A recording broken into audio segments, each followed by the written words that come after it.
Hello everyone, good evening. तो आज हम बात करेंगे मेडिवल पीरियड की, नेचुरल लॉ के मेडिवल पीरियड की, जिसके मेन फिलोसोफर है थॉमस एक्विनास। इससे पहले हम नेचुरल लॉ के एंशिएंट पीरियड को कवर कर चुके हैं, तो यहाँ हम थॉमस एक्विनास के बारे में देख लेते हैं। थॉमस एक्विनास का जन्म इटली के नगर एक्विनो में हुआ था। इनके जो फादर थे वो अकाउंटेंट का काम करते थे और इनकी माता का नाम थियोडोरा था। बचपन इनका हेल्दी एंड साउंड था। एक अच्छी खासी फैमिली से बिलोंग होने के कारण तो इनके पेरेंट्स इनके गुणों को देखकर इनको एक बड़ा अधिकारी बनाना चाहते थे। बाद में इन्होंने अपनी स्टडी पूरी की और इनको जो है पढ़ाई करने में जो रुचि थी, इसलिए इन्होंने खुद स्टडी कंप्लीट करके वहाँ बहुत एजुकेशनल इंस्टीट्यूशन में पढ़ाया। बाद में उनको एक मास्टर ऑफ थियोलॉजी की उपाधि दे दी। उस टाइम पोप चर्चिज़ का चलन था और उनसे धार्मिक विषयों में जो राजा लोग थे, पोप लोग थे, वो सलाह लेते थे। तो हम देख लेते हैं कि इनकी क्या थिंकिंग थी उस टाइम नेचुरल लॉ के रिगार्डिंग।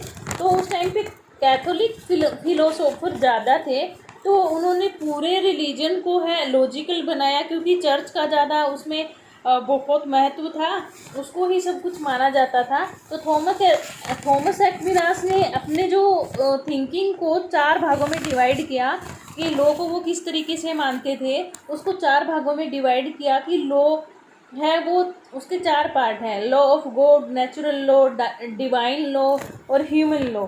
ये सारे लॉ जो हैं इंसानों पर लागू होते हैं और हम सब पर लागू होते हैं। और उन्होंने कहा कि चर्च जो है सुप्रीम अथॉरिटी है, इसलिए चर्च को मानना चाहिए हम लोगों को, हमको उसमें फेथ बना कर रखना चाहिए। और उन्होंने इस तरीके के रैशनल आर्ग्यूमेंट्स दिए कि भी पॉजिटिव लॉ है उसको नेचुरल लॉ के साथ कन्फर्मिटी होनी चाहिए उनकी। इस तरीके के लॉ के ऊपर जो उनकी थिंकिंग थी कि जो लॉ है वो चर्च में है, चर्च सुप्रीम अथॉरिटी है, वो जो ऑर्डर करेगा, वो जो बोलेगा, वो लोगों को मानना चाहिए।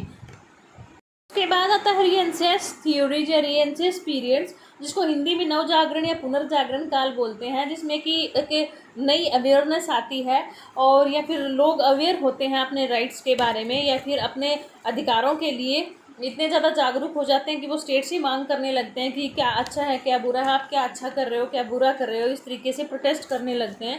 तो इस टाइम के जो पीरियड में है हम बात करेंगे थॉमस होब, जॉन लॉक और जॉन जिकस रूसो, 3 मेन फिलोसोफर की, जिन्होंने कि सोशल कॉन्ट्रैक्ट थ्योरी पे विचार किया। सोशल कॉन्ट्रैक्ट थ्योरी का एक कंपेरेटिव स्टडी जो है पढ़ते हैं इन तीनों की हम। इन्होंने नेचुरल लॉ को इसी तरीके से समझा कि स्टेट की क्या अवस्था है, मानव किस स्वभाव का है, किस कंडक्ट का है, इन चीज़ों के गो थ्रू होकर ही इन्होंने नेचुरल लॉ को समझा। तो हम देख लेते हैं कि इनकी सोशल कॉन्ट्रैक्ट थ्योरी थी, इन्होंने अपने अपने क्या विचार दिए हैं। थॉमस होब ने स्टेट के बारे में एक ऐसा एक्सप्लेनेशन दिया है, ऐसे स्टेट के जो है कॉन्सेप्ट को एलाबोरेट किया है, जिससे हमें पता लगेगा कि ये एक निरंकुश प्रवृत्ति का मानते हैं स्टेट को, और वैसे ही उनको बोलते हैं कि ऐसे ही स्टेट को होना चाहिए है। लॉक के विचार पढ़ने के बाद हमें पता चलता है कि ये सीमित संप्रभुता वाला स्टेट को मानते हैं, कि भाई स्टेट है उसके पास उसके ऊपर कुछ लिमिटेशंस भी होनी चाहिए। रूसो की फिलोसॉफी को पढ़कर हम ये जानेंगे कि इनके जो विचार हैं लोकतंत्र से जुड़े हुए हैं।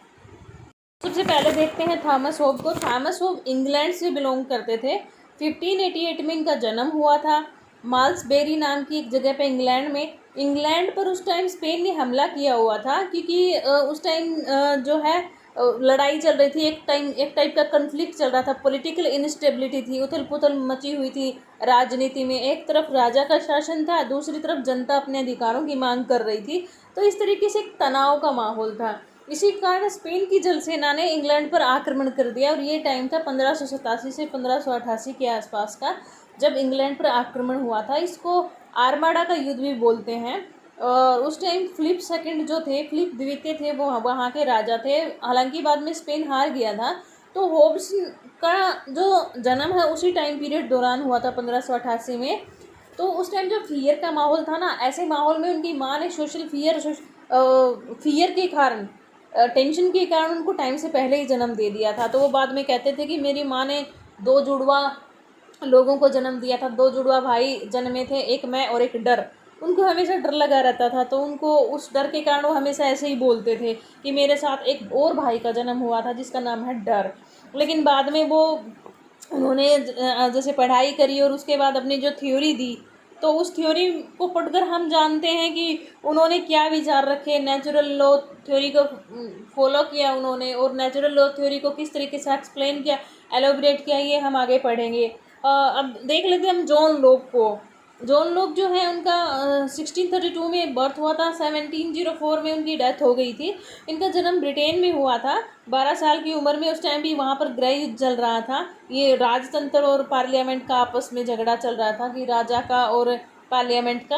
राजा अपने ज़्यादा राइट चाहता था, पार्लियामेंट ज़्यादा राइट चाहते थे। उस टाइम की जो आपने अगर हिस्ट्री पढ़ी है तो पढ़ा होगा कि 1688 की जो रेवोल्यूशन थी उसको बोला जाता है। उस टाइम पे वो जो रेवोल्यूशन थी उनके ये जो गवाह रहे हैं, उन्होंने अपनी आंखों से देखा है।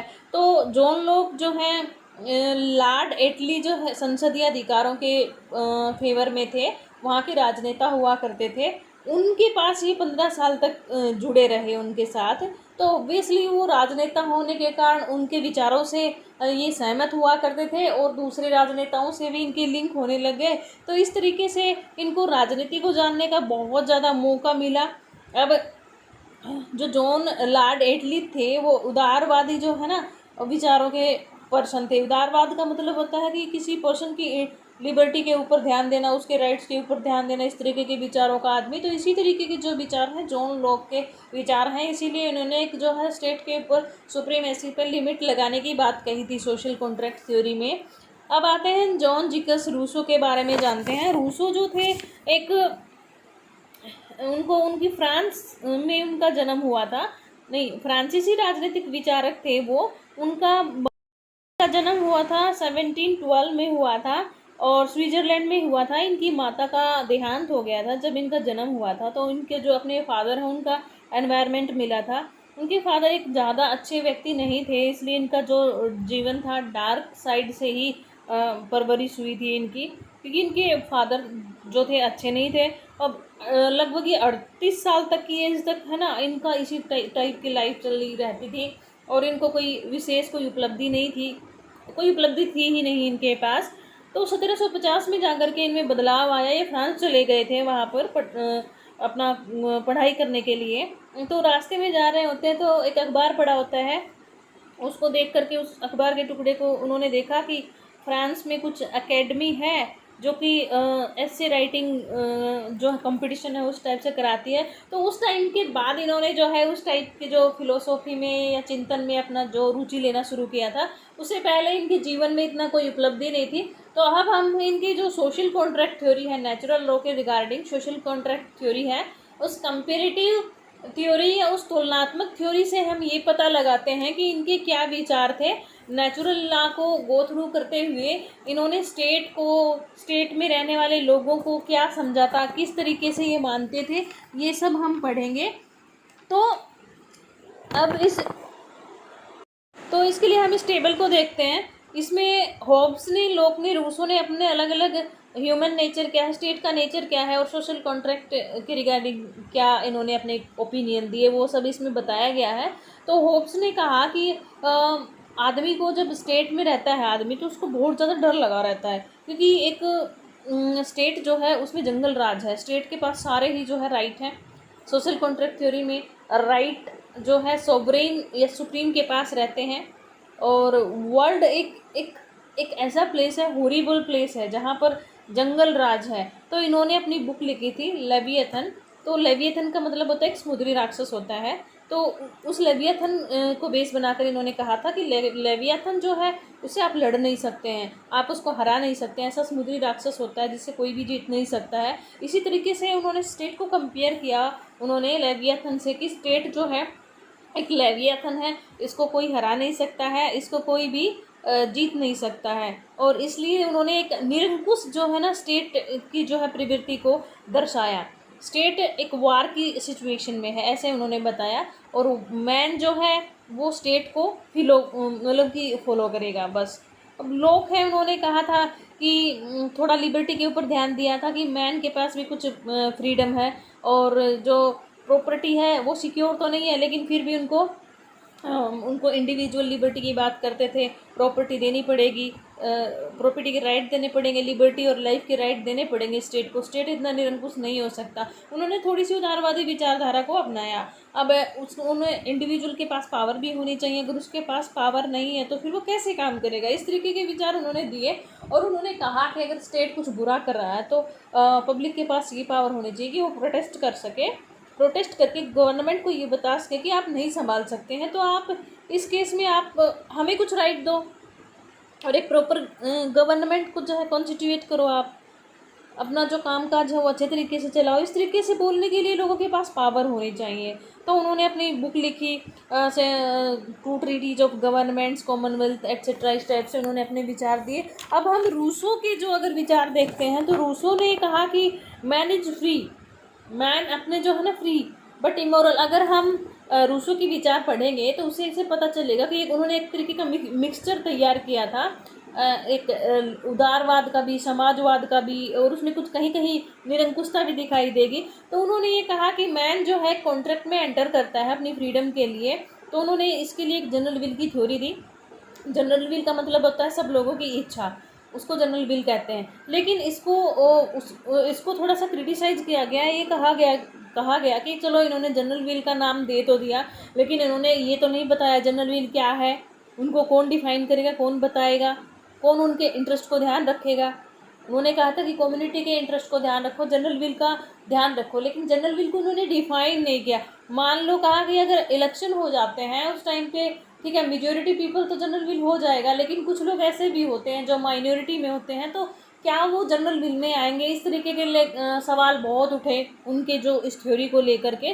लेकिन जो भी था, इनकी थ्योरी में सारा मिक्सचर देखने को मिलता है।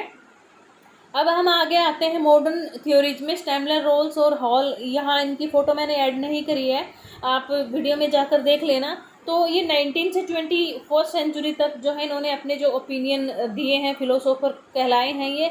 तो नेचुरल लॉ थ्योरी को इन्होंने लगभग यहाँ तक आते आते मानना छोड़ दिया था। कहा कि ये सब फालतू की बातें हैं, नेचर का लॉ, डिवाइन लॉ ऐसा कुछ नहीं होता है, एक बैलेंस्ड लॉ होना चाहिए, स्टेट को पावर है तो लोगों को भी होनी चाहिए।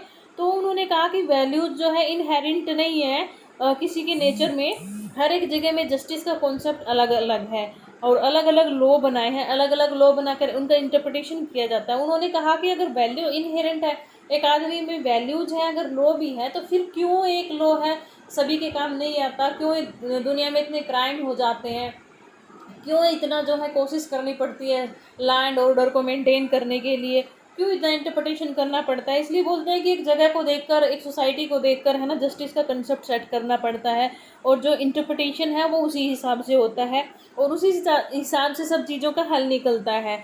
और इसमें उसके बाद जो स्टैमलर ने कहा कि जो एक जो लॉ है उसको, या नेचुरल लॉ है, हम उसको दो तरीके से देखेंगे। पहला लीगल, टेक्निकल लीगल साइंस, और दूसरा logical science, practical logic science. तो इसमें टेक्निकल लीगल साइंस में तो कहा कि लॉ का ड्राफ्ट करना जो होता है वो कॉन्सेप्ट इसमें आएगा। जैसे कि आज के टाइम में हम मानते हैं कि गवर्नमेंट के 3 ऑर्गन हैं, जुडिशरी है, एग्जीक्यूटिव है, लेजिस्लेशन है। सबसे पहले लेजिस्लेशन आता है। लेजिस्लेशन का काम है लॉ मेकिंग। एग्जीक्यूटिव का मतलब है उनको उस लॉ को इन्फोर्स कराना। जुडिशरी का काम है उन लॉ को इंटरप्रिटेशन करना, ये देखना कि ये लेजिस्लेशन ने ये लॉ सही बनाए हैं कि नहीं बनाए हैं। इस तरीके से जो लॉ मेकिंग पॉलिसी होती है वो टेक्निकल उसमें एरिया में आएगी, जिसको कि टेक्निकल लीगल साइंस कहेंगे। और प्रैक्टिकल लीगल साइंस उसको कहेंगे जो एप्लीकेबिलिटी ऑफ द लॉ होता है। जैसे कि जुडिशरी एप्लीकेबिलिटी करती है, एग्जीक्यूटिव एप्लीकेबल करता है, उनको एनफोर्स में लाता है। इसी तरीके से जो है प्रैक्टिकल लीगल साइंस को हम एप्लीकेशन ऑफ द लॉ में पढ़ेंगे। तो इन्होंने कहा कि वैल्यूएबल कंटेंट है सोसाइटी में, इस तरीके से अच्छे भी हैं, बुरे भी हैं, जस्टिस है और अनजस्टिस भी होता है कहीं कहीं। तो जस्टिस अच्छा और जस्टिस, इस तरीके की बातों को सबको ध्यान में रखना चाहिए, और इसी तरीके से सबको अपना जो है एक काम करना चाहिए। अब जॉन रोल्स ने कहा कि जो थ्योरी ऑफ जस्टिस है आप उनके ऊपर ध्यान दो, यूटिलिटी करो, यूटिलाइजेशन करो, ओरिजिनल पोजीशन है उसको डिटरमाइन करो स्टेट की कि क्या ओरिजिनल पोजीशन है। लेकिन ये ओरिजिनल पोजीशन तभी बनी रह सकती है जब स्टेट अपने पास राइट रख करके दूसरों के राइट को वोलेट ना करे, लोगों की जो है भावनाएं हैं, जनरल विल है, उनका भी सम्मान करे। उसके बाद होल है। होल कहते हैं कि इन सबको जोड़कर एक जो सुप्रीम थ्योरी बनती है, एक उस तरीके की थ्योरी को बनाने की ज़रूरत है जिसमें सब कुछ इंक्लूड है। जैसे कि मैंने बताया रूसो की थ्योरी थी, उसमें सब कुछ मिक्सचर था। इसी तरीके से इन्होंने एक मिक्सचर थ्योरी को है फॉलो करने के लिए सलाह दी कि भी ऐसी थ्योरी होनी चाहिए जिसमें थोड़ा सा फिजिकल फोर्स भी होना चाहिए, थोड़े से उनको राइट भी होने चाहिए, थोड़ा सा है ना सोसाइटी के सोशल इंटरेस्ट के बारे में भी सोचना चाहिए। तो इस तरीके से इन सब जो ये चारों पीरियड को पढ़ने के बाद हम देखते हैं कि जो अलग अलग फिलोसोफर हैं, इन्होंने अपनी जो थिंकिंग दी है और इन्होंने अपना जो विचार रखे हैं, उन विचारों से हमें पता चलता है कि किस टाइम पीरियड में किस फिलोसोफर ने क्या विचार देकर जो है नेचुरल लॉ के थ्रू गो थ्रू होने की कोशिश करी है और ये बताने की कोशिश करी है कि नेचुरल लॉ क्या है, उस नेचुरल लॉ के दौरान स्टेट की क्या अवस्था है और लोग किस अवस्था में रहते हैं। तो इस तरीके से उन्होंने एक जो पॉलिटिकल जो सिस्टम है उस टाइम का, या लॉ का जो फील्ड है उसको समझाने की कोशिश करी है। आज के लिए बस इतना ही। यहाँ पर जो हमारा नेचुरल लॉ की जो चार जो है डिवीज़न है वो पूरे हो जाते हैं। इसके बाद हम अगला टॉपिक पढ़ेंगे। Thank you.